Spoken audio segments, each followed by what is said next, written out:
2022년도가 되면 서울에 아파트를 가지고 있는 사람의 4분의 1은 종부세를 내야 된다는 거죠. 5분 투자로 10억을 아껴보자. 안녕하세요. 직방TV 절세여신 제네시스입니다. 2021년 한 해가 이제 마무리가 되고 있습니다. 올 한 해 있었던 부동산 세금 이슈 굉장히 많이 있었는데 여러분들이 최근에 받으셨던 종부세 고지서에 대해서만 생각을 하실 수가 있어요. 그런데 그렇지 않습니다. 올 한 해 천천히 돌아보면 굉장히 많은 일들이 있었습니다. 오늘 하나하나 제가 설명드리도록 하겠습니다. 그리고 2022년도에는 어떤 일이 생기는지 그것도 함께 보시면 좋겠습니다. 첫 번째입니다. 2021년 1월부터 양도소득세 기본세율이 상향이 됐고 최종 1주택 개념이 적용이 됐습니다. 특히 최종 1주택 같은 경우에는 부득이한 경우로 주택수가 2채 이상 늘어난 경우에도 굉장히 좀 많은 이슈가 있었고 관련된 해석이 좀 늦게 나와서 선의의 피해를 보신 분도 일부 계시죠. 하나씩 보겠습니다. 일단 양도소득세는 2년 이상 되면은 기본세율이 6에서 42%였던 것이 최고세율이 45% 구간으로 적용이 되고, 문제는 이게 양도소득세 기본세율만 적용되는 게 아니라 여러분들이 버시는 소득에 대해서 전부 다 개인소득세가 적용이 되거든요. 그걸 많이 벌었을 때 종합과세가 되는 경우에도 과표가 10억이 넘어가면 이제 45%, 지방소득세 붙으면 49.5%까지 낸다. 이렇게 보시면 되겠습니다. 물론 나는 아직 해당이 안 되고 해당되는 사람 얼마 없으니까 상관이 없겠지, 그렇게 생각하시면 안 되겠죠. 두 번째는 최종 1주택인데 일단 이미 2021년 1월 1일이 넘지 않았습니까? 그래서 다주택 상태, 즉 2주택 이상으로 되면 일단 여러분들이 굉장히 불리해질 수 있다, 이것만 생각하십시오. 여러분들이 알고 있는 뭐 1주택 비과세, 일시적 2주택 비과세, 거주택 비과세 특례 뭐 이런 여러 가지 것들이 주택을 하나 더 사고 팔았다는 이유 하나만으로 기존에 있던 1주택 비과세가 그냥 깨집니다. 추가 2년 보유 또는 거주해야 되고 훨씬 더 많은 이슈들이 있기 때문에 그냥 하나 사거나 용돈벌이 하는 건 안 하는 게 좋겠다. 그런 부분을 좀 주의하시는 게 좋겠습니다. 자, 이제 4월 가면은 공동주택 같은 경우에 이제 공시가격 상승이라고 제가 적었는데 이거 혹시 기억나십니까? 전국 공동주택 공시가격 상승률이 전국 평균은 19.08%, 서울은 19.91%, 세종 같은 경우에는 무려 70.68%가 됐었죠. 그런데 사실 그렇게까지 영향을 미칠 거라고 생각들을 많이 안 하셨을 텐데 재산세 7월하고 9월 그리고 12월 종부세 여기에도 영향을 미칩니다. 그런데 이게 내년에도 이제 어떻게 될지는 모르겠으나 한 가지 확실한 거는 이게 있어요. 정부의 공동주택 가격 구간별 현실화를 예상 추이 보시면 공동주택 시세가 9억 미만, 9억에서 15억 그리고 15억 이상인 경우 이렇게 3등분을 해가지고 고가주택일수록 2025년을 목표로 해서 시세 대비 90%까지 가져간다는 겁니다. 그렇기 때문에 고가주택이 아니신 분들도 계속 넉넉히 보시면 안 되겠죠. 2027년 그리고 2030년이 되면은 장기적으로 가격 상관없이 모두 90%로 맞춘다고 하니까요. 지금에서 집값이 보합 상태로 간다 하더라도 이거에 의하면 공시가격은 올라가겠죠. 공시가격 올라가면 재산세 올라가고 종부세까지 대상이 될 수도 있겠죠. 집을 갖고 있는 분들은 여기에 대한 리스크에 노출되어 있다, 이렇게 생각을 하시면 되겠습니다. 그리고 5월달이 되는데 더 관심을 가지셔야 돼요. 왜 그러냐면 주택 임대소득세 신고 납부가 4월달에 나오는 공시가격하고 같이 맞물려 있어요. 그리고 이게 나중에 후단에 어디까지 영향을 주냐면 피부양자 같은 경우에 지역가입자 전환되는 거, 여기까지 영향을 미칩니다. 임대소득세가 굉장히 큰 이슈가 될 거다. 여기서 말씀드리는 거는 일단 주택 임대소득입니다. 상가가 아니에요. 상가 일반 임대는 이미 전부 다 과세였었고 주택 임대소득 같은 경우에는 일정 기간 비과세 요건을 유지하다가 그게 이제 전면 폐지가 됐었죠. 2019년도에. 조심하셔야 되는 건 뭐냐면 이때 주택수는 부부합산 주택수고 등록, 미등록 상관없이 전부 다 카운트가 되고 1주택인 경우라면은 월세, 간주임대료, 뭐 비과세인데 다만 해당 1주택이 공시가격이 9억이 넘는 고가주택이다. 그리고 월세를 받으면 세금이 나온다. 그리고 여기에 또 뭐가 있죠?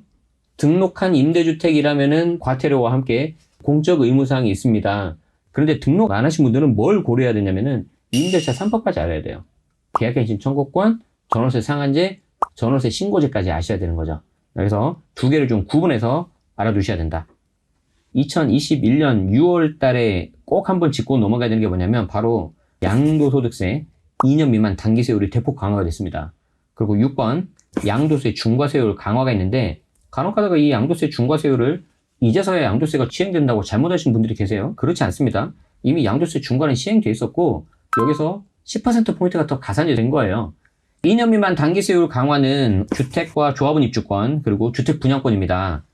2021년 6월 1일 되기 전까지는 주택 같은 경우에 1년 미만 40%, 1년 넘어도 기본세율이었어요. 곧바로. 그런데 21년 6월 1일 이후 양도분부터는 주택 입주권은 1년 미만 70, 1년에서 2년 60, 2년 넘었을 때 기본세율. 그리고 이 기본세율은 6에서 45%된 거죠. 그러니까 올릴 수 있는 거는 지금 다 올린 거예요. 특히 이때 조심해야 되는 건 뭐예요? 양도일을 기준으로 한다는 거죠. 예를 들어서 극단적인 케이스로 2019년 12월에 집을 샀다고 합시다. 1년이 지난 이분은 2020년 12월에 착각할 수 있어요. 이제 1년이 지났으니까 나는 기본세율이다. 그렇지 않죠. 왜냐하면 21년 6월 넘겨서 팔면은 양도 당시로 해서 2년 미만이면은 단기세율 적용되니까. 그래서 그런 부분도 같이 좀 보시면 되고, 분양권 같은 경우에는 지역 불문하고 조정 비조정 상관없이 1년 미만 70, 1년 넘으면 60, 등기 칠 때까지 60입니다. 결론적으로 이렇게 하니까 이에 따라서 어떤 미치는 영향이 뭐냐면 실소유자 부담이 굉장히 커졌어요. 그래서 불법 다운 계약하니까 울며 겨자 먹기로 여기에 응해야 되는 경우도 생기고, 매수자 부담 양도세가 있어요. 이거는 불법은 아닌데 매도자 매수자 좀 꼼꼼하게 하셔야 됩니다. 그래서 이런 것들은 세무 대리인 끼시고 하시는 게 좋습니다. 그리고 6번이 양도세 중과세율 강화인데 21년 6월 1일 전까지는 조정지역의 2주택 중과면은 기본세율의 10%포인트가 가산이 되고 3주택 중과는 20%포인트가 가산이 됐어요. 여기에 10%포인트씩이 더 얹어지는 거죠. 그런데 이제 이걸 보고 다주택자들이 세부담을 참지 못하고 물건을 내놓을 거다. 그래서 시장이 안정될 거라고 말씀하신 분들이 좀 계셨는데 저는 절대 그렇지 않다고 좀 생각을 했어요. 왜 그러냐면 이미 높아질 대로 높아졌어요. 여기서 조금 더 올라가는 거거든요. 그래서 현재도 양도세 중과세율 강화가 됐기 때문에 조정지역이면서 다주택인 경우, 특히 이때 다주택 같은 경우에 해당 주택수 포함되는 거는 이제 분양권도 들어가기 때문에 조심하셔야 됩니다. 그런 경우에는 장기보유 특별공제를 한 푼도 받을 수 없고 기본세율의 30%포인트가 가산이 되니까 우리 기본세율 6에서 45, 30%포인트 더하면 75, 여기에 지방소득세에서 82.5, 그래서 이제 82.5라는 숫자가 나온 거죠. 7번 보도록 하죠. 최종 1주택 관련해가지고 기재부에서 보도자료를 냈어요. 여기 보시면 2021년 1월 1일부터 다주택자의 최종 1주택에 대한 보유 거주기간은 최종 1주택가 된 날부터 기산한다. 그런데 법 조문 그대로 해석을 하면 비과세를 받을 수 있는 그런 여지가 좀 있었고, 실제 국세청에서도 관련해가지고 사전답변으로 비과세가 가능하다고 냈었어요. 기재부에서 7월 12일이죠. 그거 비과세 안 된다고 한 거예요. 그런데 문제는 뭐예요? 보도자료는 법적 근거가 없어요. 그렇지만 굉장히 신뢰성을 우리 납세자 입장에서는 가져갈 수 있는 거죠. 그래서 이제 관련해서 어떤 유권 해석이 나오거나 아니면 관련 조문이 바뀌겠거니라고 생각을 한 거죠. 그런데 이게 한 4개월 정도 있다 나옵니다. 그래서 뜻하지 않게 그 4개월 동안에 약간 선의 피해자가 좀 생겨요. 그리고 나서 이제 8번에 대국민 담화가 2021년 7월 28일 있었죠. 이때 무슨 뭔가 대책이 나올 줄 알았거든요. 부동산 시장 안정을 위해 국민께 드리는 말씀 해가지고 관계기관 합동으로 말씀을 하셨던 게 기억이 납니다. 어쨌든 이게 또 하나 일종의 어떤 사건이었기 때문에 제가 좀 넣었습니다. 그리고 나서 11월은 좀 많아요. 기재부 보도자료에 대한 유권 해석이 이제 나오고요. 그리고 종부세 고지서가 이때 이제 발송이 됐습니다. 그리고 건보료 이슈가 있어요.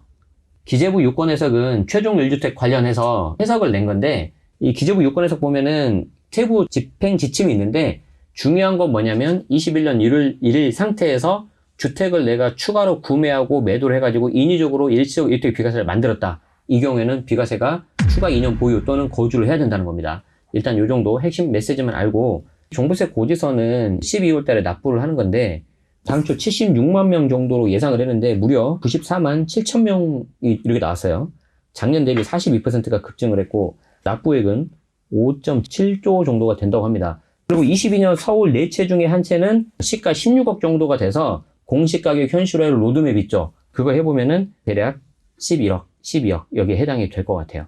그러면은 2022년도가 되면 서울에 아파트를 가지고 있는 사람의 4분의 1은 종부세를 내야 된다는 거죠. 전국으로 하면 130만이 넘을 수도 있다고 일부 언론에서는 추정을 하더라고요. 그리고 2021년 1월부터 12월까지 만약에 주택을 임대해서 발생한 월세 또는 간주임대료가 있다. 그럼 여기에 대해서는 이제 전부 다 신고 납부 의무사항이거든요. 사업자 등록 여부와 상관이 없습니다. 자, 그럼 이거 언제 신고하느냐? 이걸 다음 년도 22년 5월 달에 해요. 여기에 대해서 신고를 하면요. 관할, 세무서 또는 국세청에 있는 자료가 그대로 건강보험공단으로 넘어갑니다. 만약에 이 사람이 피부양자라고 하면은 곧바로 지역가입자 전환시켜버려요. 저는 사업자 등록을 하지 않았고 500만 원 미만이면 괜찮은 거 아니냐? 그렇지 않아요. 그거는 이제 일반적인 사업소득에 해당되는 거고 주택임대소득은 별도입니다. 그래서 사업자 등록을 하지 않았다 하더라도 단돈 1원만 발생해도 곧바로 지역가입자 전환이 됩니다. 이상의 내용을 바탕으로 보시면은 일단 보유하는 사람이든 아니면 보유하지 않고 있던 사람이든 관망세가 지속이 되겠죠. 왜냐하면 비과세 기준 12억 지금 계류 중인데 논의 중에 있고요. 그리고 22년 3월 달에는 대선이 있기 때문에 부동산 세금, 특히 정책이 어떤 방향으로 갈 거냐 이렇게 될 거고요. 보유세가 많이 나온 사람들도 집을 이제 살려고 하는 무주택자 아니면 1주택자들도 못 사요. 왜냐하면 보유세가 그렇게 많이 나오는데 어떻게 사요? 그래서 관망세는 계속 좀 지속될 것 같고 공시가격은 계속 상승합니다. 집값이 그대로라 하더라도 보유세 부담은 증가할 수 있고요. 그리고 이에 따라서 증여는 더욱 늘어날 가능성이 높겠죠. 왜냐하면 양도세가 너무 많이 나오니까. 물론 이제 울며 겨자 먹기로 일부 내놓는 사람도 있겠지만 과연 그걸 누가 살까? 보유세가 저렇게 많이 나오는데. 주택임대소득세는 더욱 강화가 되겠죠. 보유세를 또 내야 되기 때문에. 그리고 정부도 어찌 보면 이걸 원하는 걸 수도 있어요. 세원 파악이 더 쉬우니까. 여기 이제 전월세 신고제까지 맞물려서 등록임대주택은 이미 신고를 하고 있었고 미등록 같은 경우에도 이제 거의 신고하는 것처럼 이렇게 되는 거겠죠. 어떻습니까? 생각보다 많은 일들이 있었죠. 어디에 영향을 미치는지 차분하게 생각을 해보시면 좋겠고요. 늘 말씀드리지만 여러분들 해당되는 포지션이 다 각기 다르실 거기 때문에 거기에 맞게 좀 현명하게 대응을 하시면 좋겠습니다. 올 한 해도 직방TV 절세여신 많이 사랑해 주셔서 감사드리고요. 저는 내년에도 더 건강한 모습으로 그리고 더 유용한 정보로 찾아뵙도록 하겠습니다. 오늘도 긴 영상 시청해 주셔서 고맙습니다. 지금까지 직방TV 절세여신 제네시스였습니다. 고맙습니다.